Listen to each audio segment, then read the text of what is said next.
Okay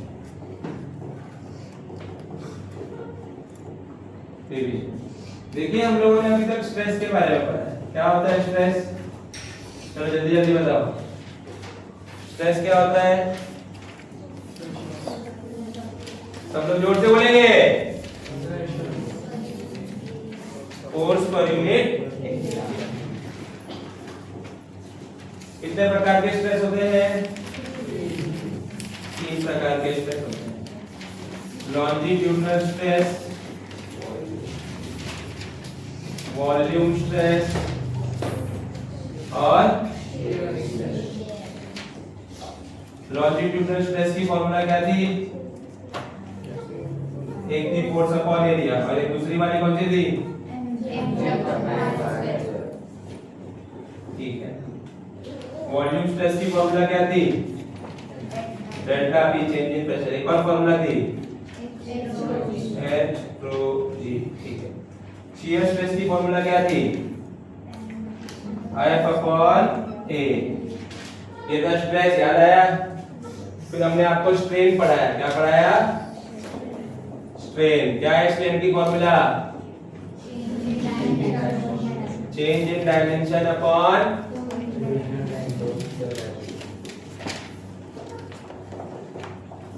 change in dimension upon original dimension या initial dimension. सही है। कितने प्रकार के स्ट्रेन है हमारे पास यहाँ पे? पहले कौन सा है? Longitudinal strain. लॉन्जिट्यूडिनल स्ट्रेन की फॉर्मूला क्या थी? हाँ, change in length, extension upon initial length, L2 minus L1 upon L1। याद आया? क्या एक और थी? Delta L upon L। याद है क्या? इन तीनों में से जो भी हमको क्वेश्चन में जैसा दिया रहेगा वैसे यूज करेंगे। स्मॉल l को क्या क्या बुलाते हैं हम लोग? एक्सटेंशन और स्ट्रेन। बहुत अच्छे। आगे इसके बाद हमने पढ़ा वॉल्यूम स्ट्रेन। पढ़ा ना?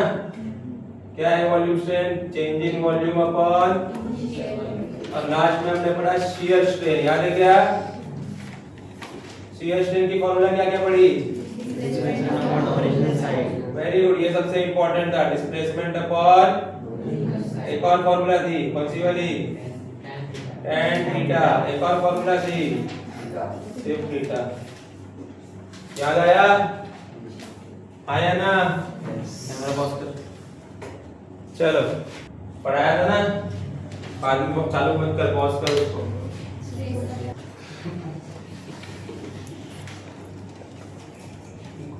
Thank you.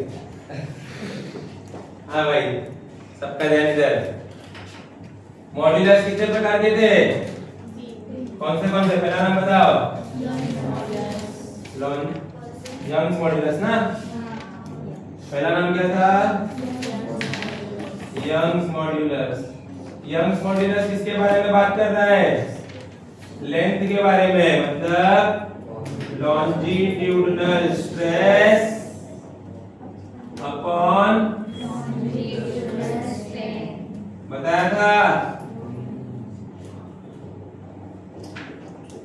इसको फ्लो चार्ट के फॉर्म में अभी लिखेंगे। यंग्स मॉड्यूलस को y से बना देगा। Formula f upon a smaller, मतलब एक्सटेंशन अपॉन इनिशियल लेंथ। इसे लिखेंगे f into capital L a into, इसकी एक और फॉर्मूला थी यंग्स मॉड्यूलस की, mg के फॉर्म में, mg इनटू l पाई r स्क्वायर स्मॉल l। ये रहा आपका यंग्स मॉड्यूलस, है ना? फिर पढ़ाया था बल्क मॉड्यूलस। क्या पढ़ाया था? बल्क मॉड्यूलस किसके बारे में बात करता है? बहुत अच्छे, मतलब वॉल्यूम स्ट्रेस अपॉन, गुड, यानी कि delta p divide by delta v upon v, है ना? तो ये जाएगा v times of delta p upon change in volume. बोलो याद है क्या आप लोग को? आया ना? फिर आपको मैंने क्या पढ़ाया? शियर मॉड्यूलस, जिसे हम मॉड्यूलस ऑफ रिजिडिटी भी कहते हैं, है ना? शियर मॉड्यूलस ईटा फॉर्मूला है shear stress upon shear strain. इसकी दो फॉर्मूला पढ़ाई थी, F upon A into theta, और एक दूसरी क्या थी बताओ? Force upon area multiply by original side upon displacement. याद है ना? चलो क्विकली इसको लिखेंगे कैमरा ऑफ करो। Force F is needed to break the copper wire having radius r। ठीक है, एक कॉपर वायर को तोड़ने के लिए कितना फोर्स लग रहा है? F force. रेडियस कितना है उसका? r। Force needed to break the copper wire. अच्छा, मटेरियल सेम ही रखा गया है, कॉपर वायर पहले भी था, अभी भी कॉपर वायर है, तो इस पे लगने वाला यंग्स मॉड्यूलस और स्ट्रेस क्या रहेगा? सेम। लेकिन अब रेडियस कितना हो गया? 2r। अच्छा, तो पहले भी कॉपर वायर था और बाद में भी क्या है? पहले भी कॉपर वायर था, बाद में भी क्या है? तो मटेरियल क्या है? मटेरियल सेम है, तो इसके ऊपर लगने वाला स्ट्रेस क्या रहेगा? क्योंकि स्ट्रेस सेम रहेगा, मटेरियल पे डिपेंड करता है। अच्छा, स्ट्रेस की फॉर्मूला सबको पता है, इधर देखेंगे। स्ट्रेस की फॉर्मूला है फोर्स अपॉन, पर यहाँ पे एरिया नहीं दिया, यहाँ पे रेडियस दिया गया है, तो हम लोग पाई आर स्क्वायर लिख सकते हैं क्या? तो हम लिखेंगे F divided by pi r square. बोलो सब लोग को यहाँ तक क्लियर हुआ? तो पहले कितना फोर्स लग रहा था? F नाम का फोर्स। उस वक्त रेडियस कितना था? इधर देखेंगे, समझो ये हमारी एक कॉपर वायर है जिसका रेडियस यहाँ पे R रहा होगा। इस पे कितना फोर्स लग रहा है? कितना फोर्स लग रहा है? कितना फोर्स लग रहा है? बोलता है कि बाद में इस कॉपर वायर का रेडियस डबल कर दिया गया। बाद में क्या कर दिया गया? रेडियस। तो पूछ रहे हैं अभी नया फोर्स कितना लगेगा? F2। समझ में आया सब लोग को सवाल? पहले रेडियस क्या था? R, तो फोर्स कितना लग रहा था? अब रेडियस कितना हो गया? तो पूछ रहा है कितना फोर्स लगेगा। आई होप सब लोग को यहाँ तक समझ में आया? पक्का फोर्स F2 लगेगा। अभी F2 की वैल्यू निकालनी है। चलिए यहाँ पे ध्यान देंगे, बहुत सिंपल स्टेप है, देख लेगा यहाँ पे सब लोग। मटेरियल सेम है तो स्ट्रेस भी क्या रहेगा? सेम। तो अब जो स्ट्रेस की एक फॉर्मूला बनेगी वो बनेगी F2 divided by pi times of 2r का स्क्वायर। बोलो सही है क्या? पहले रेडियस r था, अब रेडियस कितना है? पहले फोर्स F था, अब फोर्स कितना है? बस क्या सेम रहेगा? स्ट्रेस भी तो सेम रहेगा ना। स्ट्रेस सेम क्यों रहेगा? सब लोग को समझा यहाँ तक? स्ट्रेस सेम रहेगा, क्यों सेम रहेगा?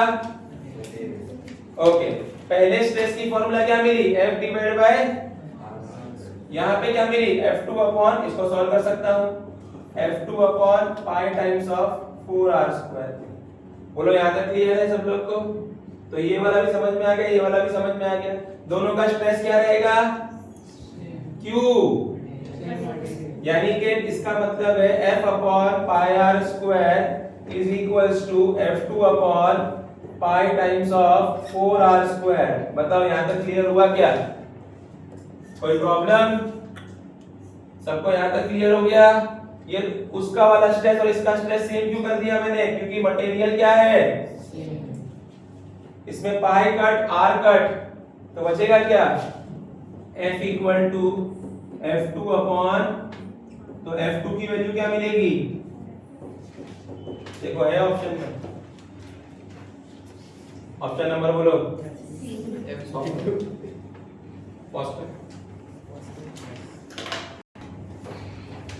To wires are made of same material. इसने वर्ड क्या यूज कर लिया? दो वायर है, दोनों का मटेरियल क्या है? सेम मटेरियल, मतलब यंग्स मॉड्यूलस क्या रहेगा? बताया था यंग्स मॉड्यूलस मटेरियल पे डिपेंड करता है। अगर मटेरियल सेम है तो यंग्स मॉड्यूलस क्या रहेगा? Same. Good. Have same volume, दोनों का वॉल्यूम भी क्या है? वॉल्यूम की फॉर्मूला हमने आपको पढ़ाई है, बताओ क्या होती है वॉल्यूम की फॉर्मूला? बताओ, एरिया इनटू लेंथ। बहुत अच्छे। However, wire 1 has cross section area A and wire 2 has cross section area 3A। चलो यहां तक जो मेरे को समझा है मैं ड्रॉ करता हूं। अभी तक मुझे समझ में आया कि यहाँ पे 2 वायर है। कितनी वायर है? पहली वाली वायर, ये जो पहली वाली वायर है इसका वायर का नाम मैं वायर 1 रखता हूं। ठीक है स्टूडेंट्स, इसका जो एरिया है वो A है, इसकी लेंथ L1 होगी क्या? इसकी लेंथ क्या होगी? अच्छा, इसी सेम मटेरियल से दूसरी वायर बनी हुई है, दूसरी वायर की लेंथ क्या होगी और उसकी एरिया क्या दी हुई है? दोनों का जो मटेरियल है वो क्या है? Same material. ठीक है, दोनों का वॉल्यूम क्या है? Same volume. मटेरियल दोनों का सेम है, वॉल्यूम दोनों का सेम है। अभी तक मैंने आधा क्वेश्चन पढ़ा और यहां तक समझ में आया कि 2 वायर है, दोनों के लेंथ के बारे में कुछ बात नहीं करी गई है, तो मैंने L1 और L2 बुला लिया। हाँ, लेकिन मटेरियल सेम बोला गया। जब मटेरियल सेम बोला गया मतलब क्या इक्वल होगा? बताओ क्या इक्वल होगा? और एक चीज, यंग्स मॉड्यूलस, क्योंकि मटेरियल पे कौन डिपेंड करता नहीं, मटेरियल पे कौन डिपेंड करता है? Young's modulus. या उल्टा बोलेंगे, यंग्स मॉड्यूलस किस पे डिपेंड करता है? तो जब भी आप मटेरियल सेम पढ़ेंगे तो यंग्स मॉड्यूलस सेम रहेगा। सब लोग को समझ में आया? बताया था लास्ट लेक्चर से बता रहा हूं, अगर मटेरियल सेम है तो क्या सेम होगा? मटेरियल सेम है तो क्या सेम होगा? मतलब इसका यंग्स मॉड्यूलस अगर y है तो इसका भी कितना होगा? बोलो, यहां तक क्लियर हुआ क्या? कोई प्रॉब्लम? ओके, आगे बढ़ता हूं। If the length of the wire 1 increased by delta x, इसका क्या मतलब है? बताइए, कोई समझा सकता है इसका मतलब? If the length of the wire 1 की बात हो रही है, increased by delta x, क्या मतलब है इसका? वायर 1 की लेंथ इंक्रीज हो गई कितने से? मतलब इतनी सी वायर थोड़ी सी बढ़ गई, इसे डेल्टा एक्स। ये तो हमारा एक्सटेंशन हो गया ना? क्या हो गया ये हमारा? क्या हो गया? मतलब स्मॉल एल। क्या बोलेंगे इसको हम लोग? तो हम इसे स्मॉल L1 बोल देते हैं, जिसकी वैल्यू कितनी दी गई है? कितनी दी गई है? डेल्टा एक्स दी गई है। कितनी दी गई है? ऑन अप्लाइंग फोर्स F, इस पे फोर्स कितना लगाया गया है? फिर से पढ़ता हूं। If the length of the wire 1 की लेंथ इंक्रीज करी गई, मतलब पहले लेंथ L1 थी, थोड़ी बढ़ा दी गई। कितनी बढ़ा दी गई? Delta x. मतलब एक्सटेंशन हुआ ना यहाँ पे। तो क्या हुआ यहाँ पे? कितना एक्सटेंशन हुआ? ऑन अप्लाइंग फोर्स, कितना फोर्स लगाया गया? Then how much force is needed? How much force is needed मतलब मुझे किसकी वैल्यू निकालनी है? How much force is needed मतलब मुझे किसकी वैल्यू निकालनी है? बोलेंगे मुंह से? हाँ। टू स्ट्रेच वायर 2, वायर 2 को स्ट्रेच करना है बाय द सेम अमाउंट। इसका क्या मतलब है? जितना डेल्टा एक्स यहां एक्सटेंड किया ना, उतना डेल्टा एक्स यहां भी एक्सटेंड, मतलब L स्मॉल L2 की वैल्यू भी कितनी चाहिए? बट यहां पे फोर्स क्या होगा? F2। मुझे ये F2 निकालना है। सब लोग को सवाल समझ में आया? नहीं समझा? पॉज कर रहे हैं। चलिए सवाल, ओके चलो सवाल समझ में आ गया क्या कैलकुलेट करना है, राइट? अब शुरुआत करेंगे जो हमको सेम गिवन है उससे। सबसे पहले क्या सेम गिवन है? वॉल्यूम सेम गिवन है। मतलब ये है कि volume 1 is equals to volume. अब हमने आपको वॉल्यूम की फॉर्मूला पढ़ाई हुई है। वॉल्यूम की फॉर्मूला क्या है? Area into length, area into okay, A1 कितना है? A, A2 कितना है? तो यहां से A और A कट हो जाएगा, तो L1 की वैल्यू कितनी मिलेगी? 3A2L। बोलो यहां तक सबको क्लियर हुआ क्या? कोई प्रॉब्लम? पक्का? अब मटेरियल सेम दिया है, मतलब क्या सेम है? मतलब y1 इक्वल्स टू, Y2। अब y1 क्या होगा? यंग्स मॉडुलस की formula F1L1 upon A1 into small l1। बोलो सही है क्या? F2L2 upon A2 into small l2। बोलो सही है यहां तक? अब डायग्राम में देखो, F1 की वैल्यू कितनी है? L1 मैंने कितना निकाला? A1 की वैल्यू A, L1 की वैल्यू पढ़ो, स्मॉल l1 की वैल्यू। ओके, F2 को F2 रहने देंगे, L2 को L2 ही रहने देंगे। A2 कितना है पढ़ो, इसको डेल्टा x ही रखने बोला है। अब बताइए क्या क्या सब कट होगा जो जो सेम सेम है? जैसे कि L2 कट हो जाएगा, एरिया कट हो जाएगा, डेल्टा x कट हो जाएगा, तो मुझे मिलेगा 3 times of F, F2 divide by 3। ये 3 डिवाइड में वाले क्या होगा?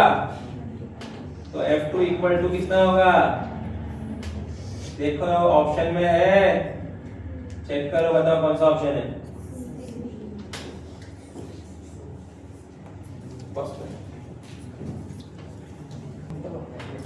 पॉज कर। हाँ, आपको समझ में आया? पहला वाला सवाल समझ में आया? वो क्योंकि इसके पीछे वाला टॉपिक नहीं था ना आपका, इसके लिए कोई नहीं, इसलिए वो एक रिवीजन भी लिया फटक से। आपने वो फ्लोचार्ट बनाया क्या? ठीक है, वो फ्लोचार्ट को फॉलो करो, ऐसा एक ही बार में नहीं हो जाएगा। सबसे पहला चीज, एमसीक्यूज कभी भी एक बार में नहीं होंगे आपसे। अगर एमसीक्यू आपको सॉल्व करना है, कम से कम 5 बार उस नोट्स को रटो, कम से कम 5 बार आप उस नोट्स को पढ़ो जो लिखवा के दिया गया है। भले वो फ्लोचार्ट को ही पढ़ो, भले पूरे नोट्स को पढ़ने को नहीं जम रहा है, ठीक है, जो फ्लोचार्ट जो समरी दे रहा हूं उसको पढ़ो 5 बार। कितने बार? तब जाके एमसीक्यू सॉल्व होना स्टार्ट होंगे। बस चैट जीपीटी मत करो, जितने देर में चैट जीपीटी कर रहे हो उतने देर में तो वो नोट्स वापस पढ़ सकते हैं समरी वाला। क्यों अपना एनर्जी किधर गलत जगह लगा रहे हो? ठीक है, चलो आ जाओ, सवाल नंबर 26। Brass rod of length 2 metre मिला क्या? एक ब्रास की रॉड है जिसकी लेंथ कितनी है? क्रॉस सेक्शन एरिया कितना है? 2 सेंटीमीटर स्क्वायर, है ना? Is attached to end to a steel rod of length L, cross section area 1 centimetre square. अच्छा, तो यहाँ पे ब्रास रॉड का एरिया 2 सेंटीमीटर स्क्वायर है और स्टील रॉड का एरिया 1 सेंटीमीटर स्क्वायर है। तो इसका मतलब यह है कि स्टील रॉड पतला है और ब्रास रॉड थोड़ा मोटा सा है। समझ में आया? आइए इसको ड्रॉ करके देखते हैं। और वो एंड टू एंड कनेक्टेड है। इसका क्या मतलब है? समझो अगर ये मैंने ब्रास रॉड बनाया, ठीक है, इसकी लेंथ मुझे दी गई है 2 मीटर, इसका एरिया मुझे दिया गया है 2 सेंटीमीटर स्क्वायर। एक स्टील वायर है, स्टील रॉड है, सॉरी स्टील रॉड है जिसकी लेंथ मुझे नहीं पता, मतलब L2 इक्वल टू L। इसकी एरिया पता है कितनी है? 1 सेंटीमीटर स्क्वायर। इसको एंड टू एंड कनेक्ट कर दिया गया। इसका क्या मतलब है? मतलब ये है कि इसको जोड़ दिया गया है। तो इसका ऐसा मतलब होगा कि ये बड़ा वाला रॉड ब्रास का और ये पतला वाला रॉड स्टील का। सबको समझ में आया क्या हुआ है? इसकी लेंथ कितनी है? 2 मीटर, इसकी लेंथ नहीं मालूम, इसकी एरिया 2 सेंटीमीटर स्क्वायर और इसका एरिया 1 सेंटीमीटर स्क्वायर। आई होप सबको यहां तक क्लियर हो गया। दोनों का मटेरियल अलग है, ये है ब्रास और ये है, अगर मटेरियल अलग अलग है तो यंग्स मॉड्यूलस भी अलग अलग होगा ना। ओके, आगे compound rod is subjected to equal and opposite pull. Pull का मतलब होता है फोर्स, इक्वल एंड अपोजिट का मतलब क्या है? मतलब इधर से जो फोर्स लग रहा है सेम फोर्स यहां से भी लग रहा है, बस अपोजिट डायरेक्शन में है। इसका फोर्स इधर है, ब्रास पे लगने वाला फोर्स वहां पे है और स्टील पे लगने वाला फोर्स वहां पर है। सबको समझ में आया क्या? लेकिन दोनों फोर्स क्या है? सेम। दोनों फोर्स क्या है? सेम है। ओके गुड, आगे पढ़ता हूं। कहने लग रहा है if the elongation of two rod are equal. Elongation का मतलब बताओ, किससे रिलेट करते हैं उसको? स्मॉल है। मतलब इधर का जो इलोंगेशन होगा स्मॉल l1 और इधर का जो इलोंगेशन होगा, ये दोनों क्या है? कह रहा है if the elongation of the rod are equal. इसका क्या मतलब है? L1 is equals to L2। I hope सबको यहां तक क्लियर हुआ, हाँ या ना? L1 मतलब ब्रास, L2 मतलब स्टील। सबको यहां तक क्लियर हुआ क्या? पक्का? आगे बढ़ सकता हूं? सबको क्वेश्चन समझ में आया? तो फाइंड क्या करना है? Then the length of the steel rod is, मतलब मुझे कौन सी लेंथ फाइंड करनी है? Steel rod. अच्छा, उसकी लेंथ मिसिंग भी है, दिख रहा है आप लोग को? कैसे ढूंढेंगे? यहां देखेंगे। पहले ब्रास के बारे में बात करता हूं। ब्रास का यंग्स मॉड्यूलस कितना होगा? y1 होगा। इसकी फॉर्मूला होगी F into L1 A1 into small l1। बोलो सबको यहां तक क्लियर है क्या? मैंने F को F क्यों लिखा? क्योंकि दोनों साइड फोर्स क्या है? सेम। अच्छा, इससे L1 क्या बनेगा? L1 M में डिवाइड में है ना, वहां जाकर मल्टीप्लाई और y1 नीचे आ जाएगा, तो ये ऐसा दिखेगा F into L1 A1 into y1। बताओ सबको यहां तक समझा क्या? इसको देखते ही सिमिलरली L2 बताइए। F into L2 A2 into, हाँ भाई सब लोग को यहां तक समझ में आया क्या? स्टूडेंट्स, दोनों का L1 L2 मतलब इलॉन्गेशन क्या है? मतलब ये दोनों वैल्यू भी क्या होगी? इसका मतलब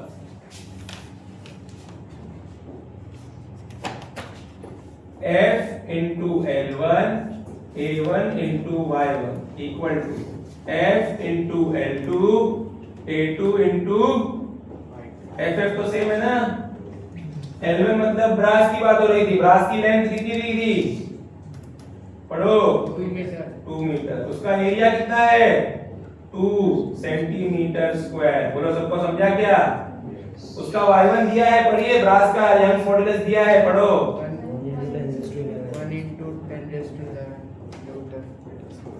ओके। अच्छा, L2 पता नहीं है मुझे, L बोल देता हूं।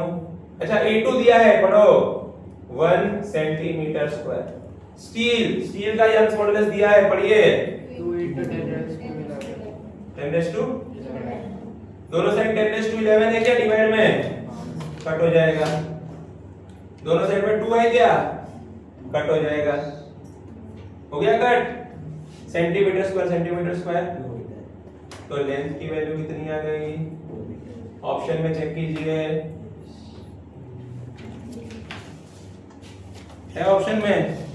B option.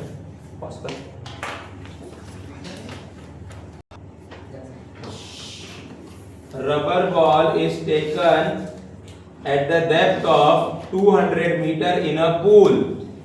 पूल के अंदर कितने डेप्थ पे गया? 200 मीटर। तो h की वैल्यू दे दी इसने, है ना? लिखेंगे h equal to 200 metre. It's volume decrease by 0.1%। अच्छा, चेंज इन वॉल्यूम दिया गया है। क्या दिया गया है? कह रहा है वॉल्यूम डिक्रीज बाय, इस शब्द को समझिए, वॉल्यूम डिक्रीज बाय 0.1%। मतलब पहले जितना वॉल्यूम हुआ करता था उसका 0.1% चेंज हो गया। यही मतलब है ना इसका। पहले जितना भी वॉल्यूम हुआ करता था, समझो पहले इनिशियल वॉल्यूम था, फॉर एग्जांपल, सब लोग का ध्यान इधर, इनिशियल वॉल्यूम कितना था, समझो V था, कितना था,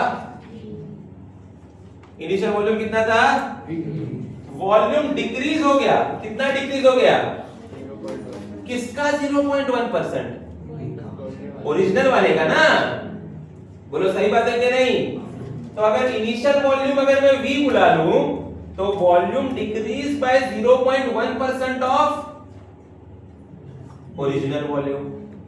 वॉल्यूम डिक्रीज मतलब चेंज इन वॉल्यूम की बात कर रहा है, किसकी बात कर रहा है, चेंज इन वॉल्यूम कितना दिया गया है, 0.1% ऑफ इनिशियल वॉल्यूम। बोलो सबको यहां तक समझ में आया क्या, चेंज इन वॉल्यूम कितना दिया गया है, 0.1% ऑफ इनिशियल वॉल्यूम। मेरे बताओ ये क्लियर है क्या, पक्का समझ में आया,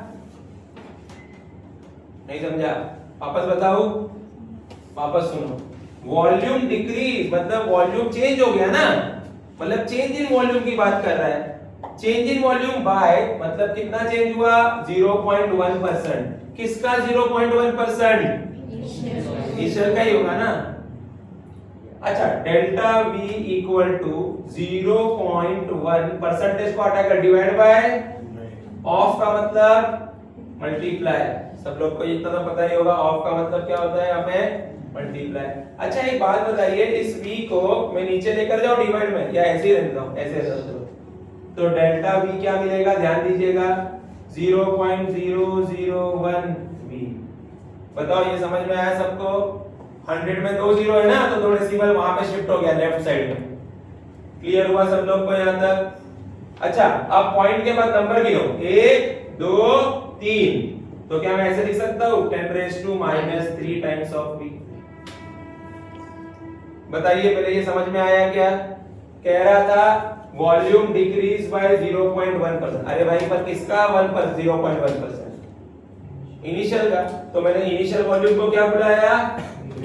तो चेंज इन वॉल्यूम कितना हुआ, 0.1% ऑफ V। ऑफ का मतलब मल्टीप्लाई, परसेंटेज को नंबर में किया डिवाइड बाय 100। आई होप सबको याद है, क्लियर है। डेसिमल के बाद नंबर गिनो, 1 2 3, कितने नंबर है, 10⁻³ आई होप सब लोग को यहां तक क्लियर हो गया, कोई प्रॉब्लम नहीं है। ओके आगे बढ़ते हैं, आगे सवाल कह रहा है if the density of the water, density दिया हुआ है 10⁻³ kg per metre cube, G is equals to 10, G की वैल्यू 10 लेने का है। Then the volume elasticity, underline करो वॉल्यूम इलास्टिसिटी। वॉल्यूम इलास्टिसिटी का मतलब है बल्क मॉड्यूलस। वॉल्यूम इलास्टिसिटी का मतलब है बल्क मॉड्यूलस। क्या मतलब है, कोई मुझे बल्क मॉड्यूलस की फॉर्मूला बताइए। वो थी वॉल्यूम स्ट्रेस अपॉन, यही थी ना फॉर्मूला। वॉल्यूम स्ट्रेस को हमने लिखा डेल्टा P, याद आया, और इसे लिखा डेल्टा V अपॉन V, याद आया। Change in volume upon initial volume, initial volume को ऊपर भेज दो चलेगा क्या, तो आपको फॉर्मूला मिलेगा delta P multiply by initial volume upon delta V। बताओ यहां तक क्लियर है क्या, कोई प्रॉब्लम तो नहीं है, कोई परेशानी, सबको समझ में आ गया। स्टूडेंट्स मैंने आपको डेल्टा P के बारे में बताया था, हम प्रेशर को H रो G लिख सकते हैं, पढ़ाया था कि नहीं। अभी देखो मैंने समरी में भी बताया, यहाँ पे अगर आप पीछे पीछे जाएंगे ना, आते ही हमने जब समरी लिया, हाँ ये देखो डेल्टा P को क्या लिख सकते हैं, हमको H पता है, रो पता है डेंसिटी, और G भी पता है। स्टूडेंट सबका ध्यान इधर, चलो तो स्टूडेंट्स हमें वर्क मॉड्यूलस के की फॉर्मूला मिली, change in pressure initial volume change in volume. सब लोग को यहां तक क्लियर है, ओके। मैं चेंज इन प्रेशर को क्या लिख सकता हूं स्टूडेंट्स,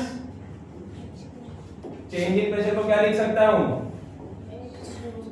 मल्टीप्लाई बाय अपॉन, पर मेरे को पीछे ही डेल्टा V की वैल्यू मिली, मैंने खुद फाइंड आउट करी थी। देखिए सब लोग डेल्टा V की वैल्यू देखिए, कहां गई, पढ़ो क्या वैल्यू है, पढ़ो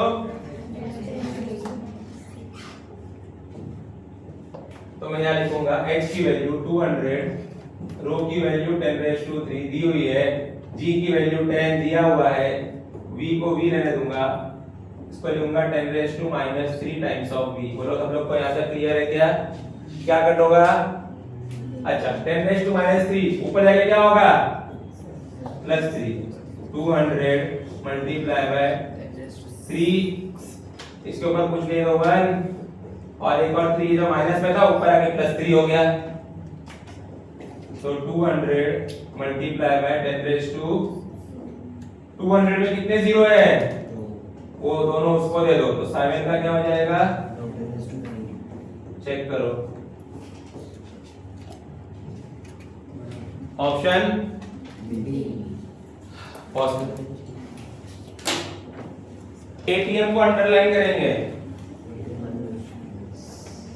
सब लोग, एटीएम को अंडरलाइन करेंगे। एटीएम उसके ऊपर लिखेंगे 1 × 10⁵ पास्कल। 1 एटीएम, एटीएम का मतलब होता है 1 एटमॉस्फेरिक प्रेशर,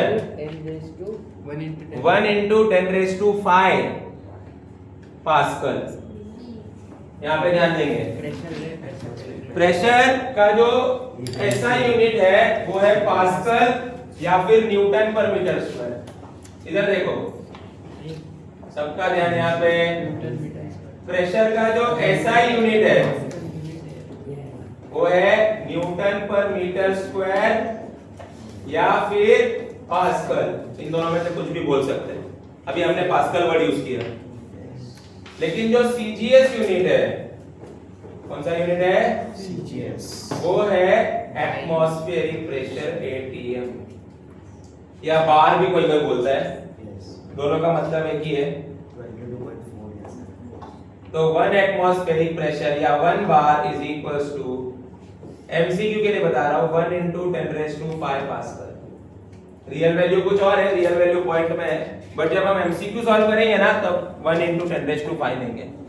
क्या लेंगे? 1 × ओके। अब यहाँ पे सवाल को वापस से पढ़ता हूं। When a pressure of 100 ATM, pressure की वैल्यू कितनी दी गई है? 100। प्रेशर की वैल्यू कितनी दी गई है? 100 एटीएम। एटीएम सीजीएस यूनिट है, इसको एसआई में कन्वर्ट करो। इसमें कन्वर्ट करना कैसे करते हैं बताओ? मैंने बताया 1 × 10⁵। सबको क्लियर हुआ क्या? अभी बताया ना मैंने आप लोग को। अच्छा 100 में कितने जीरो है? वो 5 को दे दो, तो प्रेशर की वैल्यू कितनी मिली? 1 × 10⁷ पास्कल। आई होप सब लोग को यहाँ तक क्लियर है, सब लोग को यहाँ तक समझ में आ गया क्या? कोई प्रॉब्लम? पक्का आगे बढ़ सकता हूँ? चलिए आगे सवाल में क्या बोलता है पढ़ता हूँ। Is applied on the spherical rubber ball. अच्छा रबर बॉल पे वो प्रेशर लगाया गया है, then its volume reduce to 0.01%। वापस से वॉल्यूम डिक्रीज, मतलब किसकी बात हो रही है? Delta we. बहुत अच्छे, कितनी हुई है? 0.01% of, very good. Same concept वापस आ गया, इधर ध्यान। 0.01 परसेंटेज को लिख सकते हैं डिवाइड बाय, ऑफ का मतलब मल्टीप्लाई। ये 100 के 2 जीरो ऊपर जाएंगे तो 2 डेसिमल पीछे जाएगा क्या? कितने डेसिमल पीछे है बताओ? 1 2 3 4, तो आएगा 1 × 10⁻⁻⁴ बताइए सब लोग को यह समझा क्या? 0.01% परसेंटेज को डिवाइड बाय 100 लिखा, नीचे 2 जीरो थे, ऊपर 2 डेसिमल पीछे गया। अब देखो नंबर काउंट करो, 1 2 3 4, कितने नंबर हुए डेसिमल के बाद? तो 10⁻। हाँ भाई यहाँ तक सबको समझा है? मुझे क्या फाइंड करना है? The bulk modulus of the material is, bulk modulus find करना है। क्या फाइंड करना है? बल्क मॉड्यूलस की फॉर्मूला क्या है? K = delta P initial volume change in volume. सबको समझा? प्रेशर की वैल्यू पढ़िए 1 into 10 raised to V को भी। चेंज इन वॉल्यूम पढ़िए माइनस पर ऊपर जाएगा तो क्या होगा? हाँ सॉरी 4 था यहाँ पे।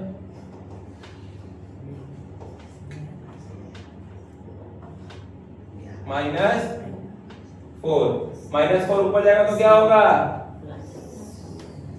तो 10 raised to 11 न्यूटन पर।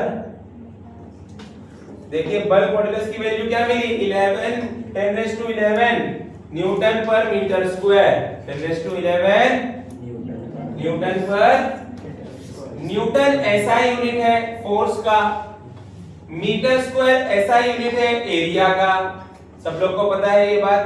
ऑप्शन में मेरे से मांग रहा है बल्क मॉड्यूलस इन डाइन पर सेंटीमीटर स्क्वायर। देखो मिला क्या? सामने से पूछ रहा है डाइन पर सेंटीमीटर स्क्वायर। सब लोग यहां तक सब लोग को समझा? 10 raised to 11 newton per metre square. अब इधर देखिए फोर्स, सब लोग का ध्यान इधर। फोर्स का एसआई यूनिट क्या है? न्यूटन है। लेकिन सीजीएस यूनिट क्या है? डाइन है। यह आपको यूनिट्स एंड डायमेंशन में पढ़ाया है, बरोबर। अब इधर देखने का 1 newton is equals to 10 raised to 5। 1 newton कितना डाइन होता है? 10 raised to 5। ओके इधर ध्यान। एरिया, एरिया का एसआई यूनिट क्या है? सीजीएस यूनिट क्या है? 1 metre square is equals to 10 raised to 4 centimetre square. तो 1 न्यूटन कितना डाइन होता है? और 1 मीटर स्क्वायर कितना सेंटीमीटर स्क्वायर होता है? मुझे बल्क मॉड्यूलस की value milli 10 raised to 11 newton per metre square. बोलो सही है क्या? मैं न्यूटन को डाइन में लिखूंगा तो कितना लिखना पड़ेगा? मैं मीटर स्क्वायर को सेंटीमीटर स्क्वायर में लिखूंगा तो क्या लिखना पड़ेगा? बोलो सबको यहां तक क्लियर है क्या? 11 और 5 16, बट 4 ऊपर माइनस में गया। डाइन पर चेक करो, ये ऑप्शन में है, ऑप्शन नंबर सी।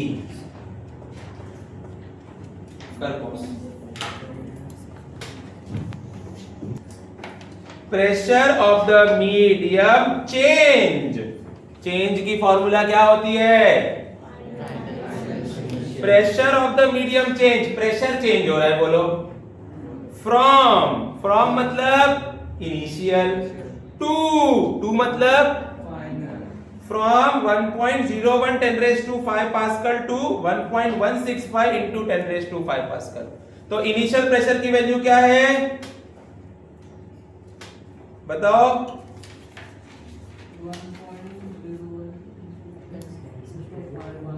और फाइनल प्रेशर की वैल्यू क्या है? And change in volume. Change in volume मतलब डेल्टा वी। कितना वॉल्यूम चेंज हुआ पढ़ो? 10%। 10% किसका? 10% किसका? ओके P1, P1 मतलब इनिशियल कितना दिया है? 1.01। ओके P2 मतलब फाइनल, पढ़ो 1.165 into 10 raised to 5 pascal. Change in volume मतलब डेल्टा वी कितना दिया है? 10%। किसका 10%? परसेंटेज को कैसे करेगा? डिवाइड बाय इनटू, इसको लिखो क्या? 10 raised to -1, क्योंकि देखो ना ये 10 है और इधर 10 raised to 2 है, ऊपर जाएगा। सबको समझ में आया क्या? देखो ना ये होगा 0.1 होगा ना, 0.1 होगा कि नहीं होगा? एक नंबर बाद पॉइंट दिख रहा है कि नहीं? तो 10 raised to -1 आ गया। क्लियर हुआ? ओके ये P1 P2 क्यों दिया होगा मुझे? ताकि मैं क्या कैलकुलेट कर सकूं? Change in pressure, final pressure minus मतलब 1.165 माइनस 1.01, दोनों में एक नंबर कॉमन है, 10 रेज़ टू, बोलो सही है क्या? तो आएगा 5, 6 में से बन गया 5 1 1 into 10 raised to 0 ना 1 minus 1 पॉइंट के पहले ऐसे क्या 1.165 minus 1.010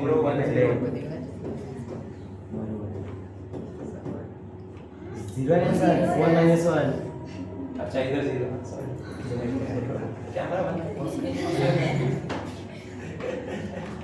इधर 0 आएगा 1 minus 1 0। Thank you for correcting. हाँ भाई यहाँ तक क्लियर है सब लोग को? ओके